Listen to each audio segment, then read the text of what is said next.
बहुत स्वागत है आपका। मैं हूं आपके साथ वैष्णवी द्विवेदी और बुलेटिन की शुरुआत करेंगे इस वक्त की बड़ी खबर के साथ। गुरुग्राम से बड़ी खबर आ रही है जहां दिल दहला देने वाली घटना सामने आई है। सॉफ्टवेयर इंजीनियर ने महिला दोस्त की हत्या की। हत्या के बाद खुद ट्रेन के आगे कूदकर जान दी। मृतक युवक की पहचान श्रेष्ठ मालिक के रूप में हुई है। मृतका की पहचान इशाका के रूप में हुई। मामले का खुलासा तब हुआ जब परिजनों के काफी फोन करने के बाद भी युवती ने फोन नहीं उठाया। परिजनों के फोन के बाद पुलिस सेक्टर 55 स्थित युवती के कमरे पर पहुंची, जहां खून से लथपथ युवती का शव मिला। तो गुरुग्राम में दिल दहला देने वाली ये खबर सामने आ रही है गुरुग्राम से, जहां पर सॉफ्टवेयर इंजीनियर ने महिला दोस्त की हत्या की। उसके बाद खुद ट्रेन के आगे कूदकर उसने जान दे दी। मृतक युवक की पहचान श्रेष्ठ के रूप में हुई है, जबकि मृतका की पहचान इश्का के रूप में हुई है। और मामले का खुलासा तब हुआ जब परिजनों के काफी फोन करने के बाद भी युवती फोन नहीं उठा रही थी। परिजनों के फोन के बाद पुलिस युवती के कमरे पर पहुंची, जहां खून से लथपथ युवती का शव मिला। तो दिल दहला देने वाली खबर सामने आ रही है गुरुग्राम से, जहां पर सॉफ्टवेयर इंजीनियर ने अपनी महिला दोस्त की हत्या की। उसके बाद खुद ट्रेन के आगे कूद करके जान दे दी। वहीं मामले का खुलासा तब हुआ जब परिजन लगातार फोन कर रहे थे युवती को और युवती फोन नहीं उठा रही थी। उसके बाद परिजनों ने पुलिस में शिकायत की, जिसके बाद पुलिस सेक्टर 55 स्थित युवती के कमरे पर पहुंची, जहां खून से लथपथ युवती का शव मिला। उसके बाद इस पूरे मामले का खुलासा हुआ। तो गुरुग्राम में सॉफ्टवेयर इंजीनियर ने अपनी महिला दोस्त की हत्या की और हत्या करने के बाद खुद ट्रेन के आगे कूदकर जान दे दी। मृतक युवक की पहचान श्रेष्ठ के रूप में हुई है, जबकि मृतका की पहचान इश्का के रूप में हुई है। और इसी खबर पर हमारे सहयोगी ज्यादा जानकारी के लिए धर्मवीर हमारे साथ फोन लाइन पर हैं। धर्मवीर, दिल दहला देने वाली खबर सामने आ रही है गुरुग्राम से। सॉफ्टवेयर इंजीनियर ने महिला दोस्त की हत्या की, फिर खुद ट्रेन के आगे कूदकर जान दे दी। पूरा मामला क्या है और क्या कुछ पुलिस की तरफ से अब कुछ सामने आया है? बिल्कुल, देखिए, दोनों ही सेक्टर 55 के इलाके में अलग अलग जगह पर ये किराए पर रहते थे और दोनों एक ही कंपनी में काम करते थे। इनकी जान पहचान थी, आपस में एक दूसरे से मिलते थे। और बताया ये जा रहा है कि 3 दिन पहले ही जो युवती है इशाका, वो अपने जो दोस्त है इसके साथ, जो श्रेष्ठ मलिक जिसका नाम है, इसके जहाँ ये खुद रहता था वहां पर शिफ्ट हुई थी और उसके बाद इसके साथ रह रही थी। लेकिन जब इशिका के जो परिवार वाले हैं वो लगातार फोन कर रहे थे, उसने फोन जब नहीं उठाई तो कल रविवार को उसके परिवार ने पुलिस को फोन किया। पुलिस जब कमरे पर पहुंची तो कमरा बंद था और जब उसको दरवाजा तोड़कर चेक किया गया तो पाया कि इशिका की हत्या हो चुकी है। चाकू से उसकी हत्या की गई है, गला काटा गया था। उसके बाद गुरुग्राम पुलिस को सूचना मिली कि श्रेष्ठ मलिक नाम का जो युवक है उसकी डेड बॉडी रेलवे लाइन के ऊपर मिली है, जहाँ पर इशाका की जो हत्या हुई थी उससे करीब 30 किलोमीटर दूर। जो कड़ियां जोड़ी गई तो पता चला कि पहले जो श्रेष्ठ मलिक है उसने इशाका की हत्या की, उसके बाद खुद ने भी सुसाइड कर लिया। लेकिन इसके पीछे वजह क्या थी, इस तरह की अभी तक कोई बात सामने नहीं आई है। फिलहाल गुरुग्राम पुलिस ने डेड बॉडी को कब्जे में लेकर के और पोस्टमार्टम कराया जा रहा है और घटनास्थल से जो फिंगरप्रिंट्स वगैरह हैं वो सब लिए गए हैं। लेकिन अभी तक इस बात का खुलासा नहीं हुआ कि आखिरकार श्रेष्ठ मलिक ने पहले इशाका की हत्या क्यों की, उसके बाद खुद ने सुसाइड क्यों किया। जी धर्मवीर, बहुत शुक्रिया जानकारी हम तक पहुंचाने के लिए। तो हत्या की वजह का अब तक खुलासा नहीं हो पाया है, जांच में जुटी हुई है पुलिस। गुरुग्राम से दिल दहला देने वाली ये खबर सामने आई, जहां पर एक सॉफ्टवेयर इंजीनियर ने अपनी महिला दोस्त की हत्या की, फिर खुद ट्रेन के आगे कूदकर उसने जान दे दी। और खबर बदरपुर से, जहां नाबालिग की चाकू मारकर हत्या कर दी गई। प्रेम प्रसंग बना खूनी वारदात की वजह। मामले में 2 आरोपियों को गिरफ्तार किया गया है, औरों की तलाश जारी है। तो बदरपुर इलाके से बड़ी खबर सामने आ रही है, जहां पर नाबालिग की चाकू मारकर हत्या कर दी गई। प्रेम प्रसंग बना खूनी वारदात की वजह। तो दिल्ली के बदरपुर इलाके में प्रेम प्रसंग को लेकर के नाबालिग की चाकू मारकर हत्या कर दी गई और इलाज के दौरान एम्स ट्रॉमा सेंटर में दम तोड़ दिया घायल किशोर ने। पुलिस ने इस मामले में 2 आरोपियों को गिरफ्तार कर लिया है, जबकि बाकियों की तलाश जारी है। तो बदरपुर में नाबालिग की चाकू मारकर हत्या करने का ये पूरा मामला सामने आया है और प्रेम प्रसंग इसकी वजह बताई जा रही है इस खूनी वारदात की। और मामले में 2 आरोपियों को गिरफ्तार किया गया है, जबकि बाकियों की तलाश जारी है। और दिल्ली लाल किला बम ब्लास्ट से जुड़ी बड़ी खबर सामने आ रही है, जहां आरोपियों की पटियाला हाउस कोर्ट में पेशी होगी। न्यायिक हिरासत की अवधि खत्म होने पर 13 जुलाई को पेशी होगी। 13 जुलाई यानी आज पेशी होगी। आपको बता दें कि इससे पहले एनआईए ने डॉक्टर शाहीन सईद और अन्य समेत 13 आरोपियों के खिलाफ सप्लीमेंट्री चार्जशीट दाखिल की थी। इनमें एक फरार पीडियाट्रिशियन यानी बच्चों का डॉक्टर भी शामिल है, जिसकी पहचान एक आतंकी मॉड्यूल के संस्थापक सदस्य के रूप में हुई। एनआईए की दाखिल सप्लीमेंट्री चार्जशीट में जमीर अहमद अंगर, तुफैल अहमद भट्ट और फरार मुजफ्फर अहमद को बनाया है। ये सभी जम्मू कश्मीर के रहने वाले हैं। तो दिल्ली लाल किला बम ब्लास्ट से जुड़ी बड़ी खबर आप तक पहुंचा रहे हैं, जहां आरोपियों की पटियाला हाउस कोर्ट में पेशी होगी।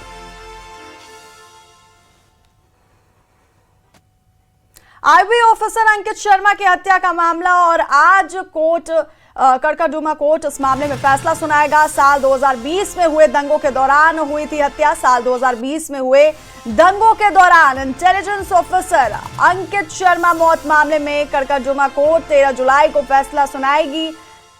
पिछले दिनों कोर्ट ने सभी पक्षों की जिरह के बाद फैसला सुरक्षित रख लिया था। इस मामले में आम आदमी पार्टी के पूर्व पार्षद ताहिर हुसैन सहित 11 आरोपियों की सजा पर बहस के बाद कोर्ट ने फैसला सुरक्षित रख लिया था। अंकित शर्मा की हत्या फरवरी 2020 में उस समय हुई थी जब उत्तर पूर्वी दिल्ली सांप्रदायिक हिंसा की चपेट में था।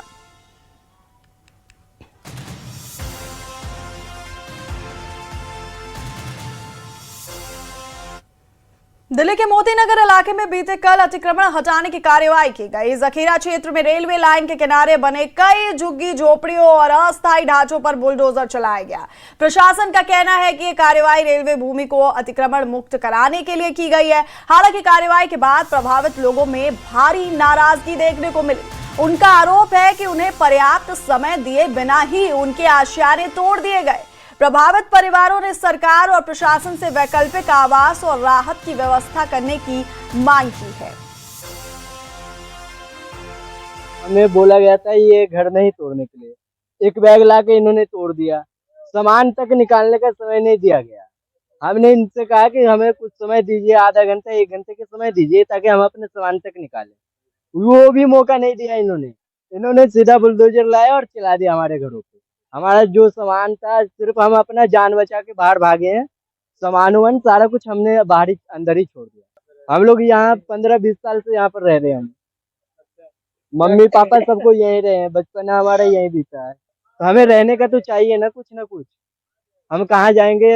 ये इसी सहारा था हमारा, हम ये छोड़ के कहाँ जाएंगे? ये तो हम आगे से पूछते हैं हमारे लिए, वो आप करेंगे क्या? कुछ तो हमारे लिए करेंगे ना। नोटिस आया था कि इस जगह को खाली कर दो, नहीं तो शनिवार को मैं आया हूँ, शनिवार को तोड़ दूंगा। अभी तो अब यही तो समस्या, अभी स्कूल का टाइम था। हम लोग कहे थे कि कम से कम 6 महीना का टाइम दे दो कि इस साल का स्कूल का टाइम उसका हो जाए। लेकिन यहाँ से अगर हम कहीं जाते हैं तो अभी हमारे बच्चा को कहीं दखला नहीं होगा। यहाँ से भी दिल्ली के वसंत कुंज स्थित नेल्सन मंडेला मार्ग पर उस वक्त अफरा तफरी मच गई जब सड़क पर 500 रुपए के नोट उड़ते नजर आए। नोटों को देखकर राहगीरों और वाहन चालकों ने गाड़ियां रोक दी और सड़क पर बिखरे नोट उठाने लगे। अचानक हुई इस घटना से मौके पर भीड़ जमा हो गई। अब सवाल है कि आखिर सड़क पर ये नोट कहां से आए।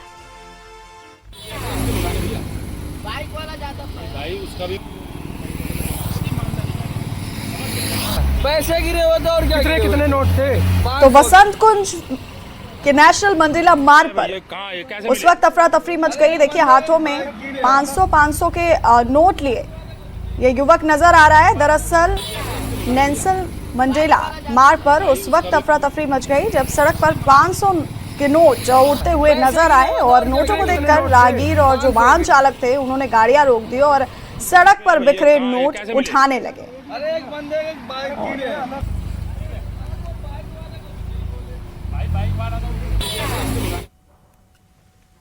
और पश्चिमी दिल्ली के मधु विहार थाना क्षेत्र स्थित भारत विहार रोड राजापुरी कॉलोनी में देर रात एक बिजली के पोल में अचानक आग लग गई। आग लगते ही इलाके में अफरा तफरी मच गई और लोगों ने तुरंत इसकी सूचना संबंधित विभाग और दमकल विभाग को दी। सूचना मिलने के बाद मौके पर पहुंची टीम ने आग पर काबू पा लिया। घटना में किसी के हताहत होने की सूचना नहीं है।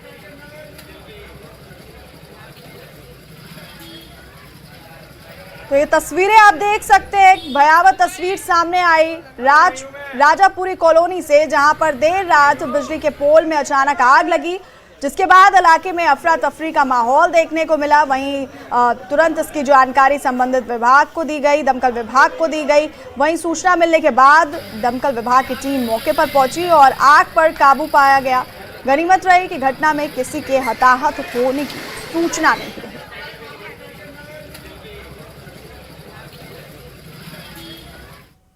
दिल्ली के अलीपुर थाना क्षेत्र के जिंदपुर स्थित उत्तराखंड एन्क्लेव में दर्दनाक हादसा सामने आया। पानी से भरे गड्ढे में डूबने से 2 बच्चों की मौत हो गई।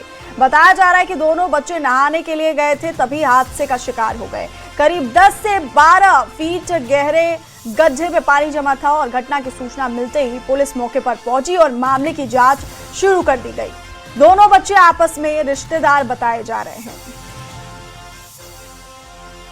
तो दिल्ली के अलीपुर में यह हादसा हुआ। उत्तराखंड एन्क्लेव में यह दर्दनाक हादसा हुआ, जहां पर पानी से भरे गड्ढे में डूबने से 2 बच्चों की मौत हो गई। और जो खबर सामने आई वो ये कि दोनों बच्चे नहाने के लिए गए थे और तभी उसी दौरान वो हादसे का शिकार हो गए। करीब 10 से 12 फीट गहरे गड्ढे में पानी जमा था और नहाने के दौरान ये बच्चे डूब गए।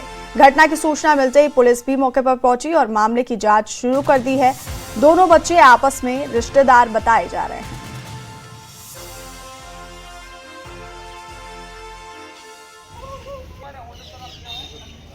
तो एक लेबर बताया कि ऐसा लग रहा है भैया, जो है फोन आया था कॉलोनी में, कोई डूब गया। तो बोला अच्छा।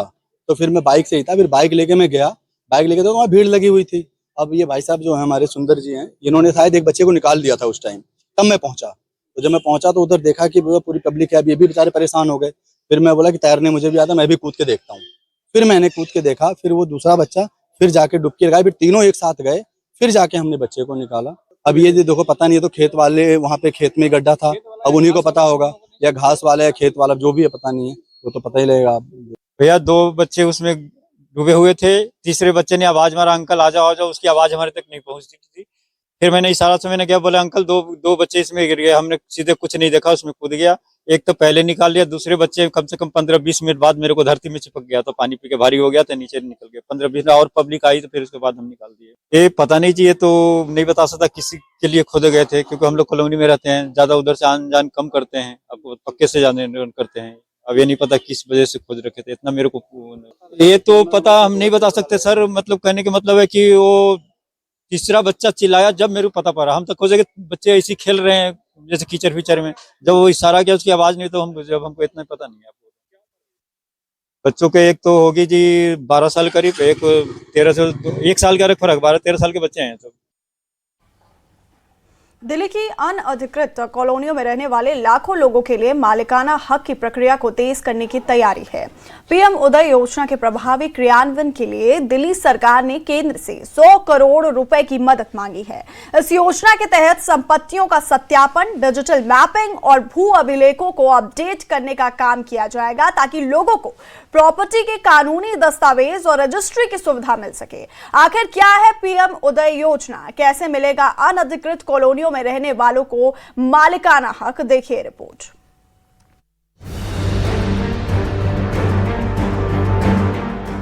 दिल्ली की अनधिकृत कॉलोनियों को मिलेगा मालिकाना हक। पीएम उदय योजना को मिलेगी नई रफ्तार। केंद्र से मांगे गए 100 करोड़ रुपए। सालों से कानूनी पहचान का इंतजार, अपने ही घर पर मालिकाना हक की उम्मीद और अब उस उम्मीद को रफ्तार देने की तैयारी। दिल्ली की अनधिकृत कॉलोनियों में रहने वाले लाखों परिवार के लिए बड़ी राहत की तैयारी है। वर्षों से अपने ही घर पर मालिकाना हक का इंतजार कर रहे लोगों को अब कानूनी अधिकार दिलाने की कवायद तेज हो गई है। मुख्यमंत्री रेखा गुप्ता ने केंद्रीय आवास और शहरी मामले के मंत्री मनोहर लाल को पत्र लिखकर प्रधानमंत्री अनधिकृत कॉलोनी आवास अधिकार योजना के संशोधित रूप को प्रभावी ढंग से लागू कराने के लिए पहले चरण में केंद्र सरकार से 100 करोड़ रुपए की वित्तीय सहायता मांगी है, ताकि संपत्ति अधिकार देने की पूरी प्रक्रिया को तेज, पारदर्शी और तकनीक आधारित बनाई जा सके। दिल्ली की अनधिकृत कॉलोनियों में रहने वाले लाखों लोगों को संपत्ति का कानूनी अधिकार दिलाने की दिशा में दिल्ली सरकार ने बड़ा कदम उठाया है। मुख्यमंत्री रेखा गुप्ता ने केंद्रीय आवास एवं शहरी मंत्री मनोहर लाल को पत्र लिखकर पीएम उदय योजना के पहले चरण के लिए 100 करोड़ रुपए की मांग की है। इस फंड का सबसे बड़ा हिस्सा यानी 65 करोड़ रुपए आधुनिक दृष्टि, भू सर्वे और डिजिटल मैपिंग सिस्टम पर खर्च किए जाएंगे, ताकि 1511 अनधिकृत कॉलोनियों में संपत्तियों का सटीक सर्वे, सत्यापन और भूमि रिकॉर्ड का डिजिटलीकरण किया जा सके। मुख्यमंत्री ने कहा कि 6 अप्रैल 2026 को अधिसूचित संशोधित विनियमों के तहत अनधिकृत कॉलोनियों में रहने वाले लोगों को संपत्ति अधिकार देने की प्रक्रिया को नया कानूनी आधार मिलेगा। जैसी स्थिति है उसी आधार पर कॉलोनियों को नियमित करने की व्यवस्था लागू होने से लाखों लोगों को राहत मिलेगी और संपत्ति अधिकार प्राप्त करना आसान होगा। दिल्ली सरकार के राजस्व विभाग को पीएम उदय योजना की नोडल एजेंसी बनाया गया है। इसके तहत 13 जिलों में पीएम उदय प्रकोष्ठ स्थापित किए जाएंगे, जिनकी जिम्मेदारी एडीएम संभालेंगे। दिल्ली के 1511 अनधिकृत कॉलोनियों में संपत्तियों के सत्यापन, डिजिटल मैपिंग और भू अभिलेखों को अपडेट करने का काम किया जाएगा। योजना के 100 करोड़ रुपए के प्रस्तावित बजट में 65 करोड़ रुपए आधुनिक भू सर्वे व मैपिंग प्रणाली, 25 करोड़ रुपए पीएम उदय प्रकोष्ठों की स्थापना और 10 करोड़ रुपए जन जागरूकता अभियान पर खर्च किए जाएंगे। इससे प्रक्रिया अधिक पारदर्शी, तेज और तकनीक आधारित बनेगी। इन सभी कार्यों को समयबद्ध ढंग से पूरा करने के लिए वर्ष 2026-27 में प्रथम चरण के रूप में 100 करोड़ रुपए की आवश्यकता बताई गई है। लेकिन आखिर पीएम उदय योजना है क्या? दरअसल केंद्र सरकार ने दिल्ली की अनधिकृत कॉलोनियों में रहने वाले लोगों को संपत्ति का कानूनी मालिकाना हक देने के लिए इस योजना की शुरुआत की थी। इस योजना के तहत पात्र लोगों को प्रॉपर्टी का मालिकाना अधिकार, रजिस्ट्री और संपत्ति के कानूनी दस्तावेज उपलब्ध कराए जाएंगे। अब दिल्ली सरकार इसी योजना को और तेजी से लागू कराना चाहती है, ताकि ज्यादा से ज्यादा लोगों को इसका लाभ मिल सके।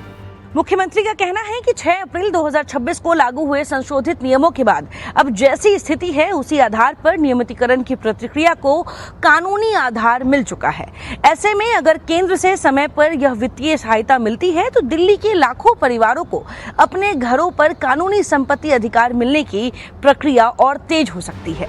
दिल्ली में लाखों परिवार वर्षों से अपने ही घर पर कानूनी अधिकार का इंतजार कर रहे हैं। ऐसे में अगर केंद्र सरकार इस प्रस्ताव को मंजूरी देती है तो पीएम उदय योजना को नई रफ्तार मिलेगी और राजधानी की अनधिकृत कॉलोनियों में रहने वाले लोगों के लिए मालिकाना हक पाने का रास्ता पहले से कहीं ज्यादा आसान हो सकता है। न्यूज़ 18 के लिए संवाददाता आयुषी मिश्रा की रिपोर्ट। दिल्ली सरकार ने अपने 3 विधायकों को सरकार का प्रवक्ता नियुक्त किया है। आरके पुरम विधानसभा से विधायक अनिल शर्मा को भी प्रवक्ता बनाया गया है, जिन्होंने न्यूज़ 18 से खास बातचीत की। सुनिए उन्होंने क्या कुछ कहा। दिल्ली सरकार में 3 विधायकों को प्रवक्ता के रूप में अहम जिम्मेवारी मिली है। हमारे साथ मौजूद हैं आरके पुरम से बीजेपी विधायक अनिल शर्मा जी, जिनको बतौर प्रवक्ता नई जिम्मेवारी मिली है। सर, पहले तो न्यूज़ 18 की तरफ से बहुत बहुत बधाई हो। धन्यवाद। सर, मैं जानना चाहूँगा किस तरीके से देखते हैं इस जिम्मेवारी को जो आपको प्रवक्ता के रूप में दिल्ली सरकार में मिली है, अहम जिम्मेवारी है। सबसे पहले मैं धन्यवाद करना चाहता हूँ अपनी पार्टी के शीर्ष नेतृत्व का, खासकर माननीय मुख्यमंत्री जी का, माननीय प्रदेश अध्यक्ष जी का, माननीय संगठन मंत्री जी का, जिन्होंने इतनी महत्वपूर्ण जिम्मेदारी माननीय हमारे अभय वर्मा जी को, हरीश खुराना साहब को और मुझे दी है।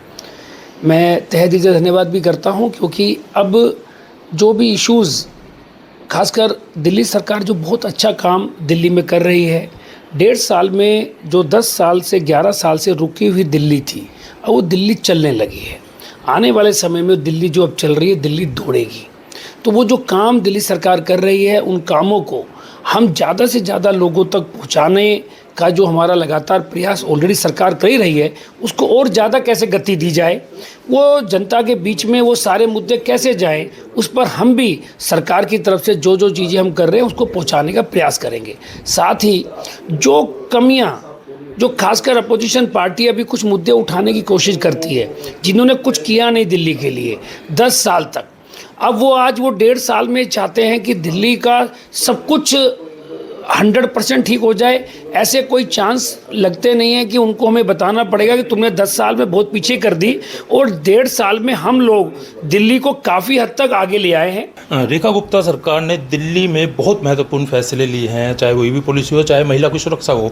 बतौर विधायक क्षेत्र की जनता ने आपको वोट दिया, एक आपकी अपेक्षा थी, आपके क्षेत्र में कितना विकास कार्य हुआ है इन 1.5 सालों में? उसके लिए भी मैं धन्यवाद करना चाहता हूँ माननीय मुख्यमंत्री जी का, माननीय देश के प्रधानमंत्री नरेंद्र मोदी जी के दिशा निर्देश में, उनके नेतृत्व में दिल्ली की पूरी सरकार काम कर रही है। माननीय मुख्यमंत्री जी ने मुझे ही नहीं, जितने भी एमएलएज दिल्ली में हैं हमारे, उन सभी एमएलएज को बजट बहुत दिया। ऐसी बहुत से काम 1.25 से 1.5 साल में हमने किए हैं और मैं उसके लिए माननीय मुख्यमंत्री जी का और प्रदेश अध्यक्ष जी का धन्यवाद करता हूं, जो मुझे भी और अन्य एमएलए को भी अच्छा बजट दिया है। उसकी वजह से हम आज ये कह सकते हैं कि दिल्ली की जनता और खासकर आर.के. पुरम की जनता को जो हमने वादे किए थे वो काफ़ी हद तक हम निभा चुके हैं। धन्यवाद। तो ये थे हमारे साथ बीजेपी विधायक अनिल शर्मा जी, राजेश तंवर, न्यूज़ 18 दिल्ली। और वक्त हो गया बहुत छोटे से ब्रेक का, बने रहिए हमारे साथ। ये है न्यूज़ 18 नेटवर्क, आप देख रहे हैं न्यूज़ 18 दिल्ली NCR, दिल्ली का अपना चैनल। ये है न्यूज़ 18 नेटवर्क, आप देख रहे हैं न्यूज़ 18 दिल्ली NCR, दिल्ली का अपना चैनल। ये चैंपियन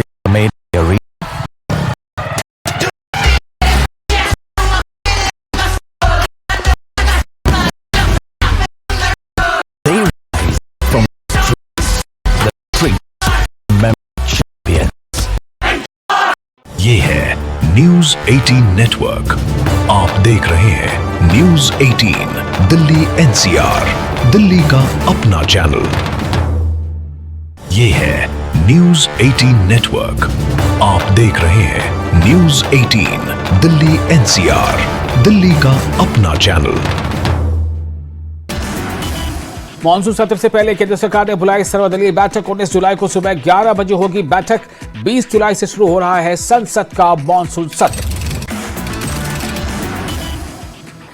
दिल्ली में अवैध ये है न्यूज़ 18 नेटवर्क, आप देख रहे हैं न्यूज़ 18 दिल्ली NCR, दिल्ली का अपना चैनल। ब्रेक के बाद स्वागत है आपका। खबरों में आगे बढ़ेंगे और बड़ी खबर आ रही है थाईलैंड से। थाईलैंड की राजधानी बैंकॉक में आग का कहर देखने को मिला। बैंकॉक के एक पब में भीषण आग लग गई। हादसे में 27 लोगों की दर्दनाक मौत हो गई। हादसे में 63 से ज्यादा लोग आग में झुलस गए। तो थाईलैंड की राजधानी बैंकॉक में एक पब में भीषण आग लगने से हड़कंप मच गया। देखते ही देखते आग ने पूरे पब को अपने आगोश में ले लिया और ये तस्वीरें भी देखिए। हादसा इतना भयानक था कि 27 लोगों की जलकर मौत हो गई और 63 से ज्यादा लोग गंभीर रूप से घायल हो गए।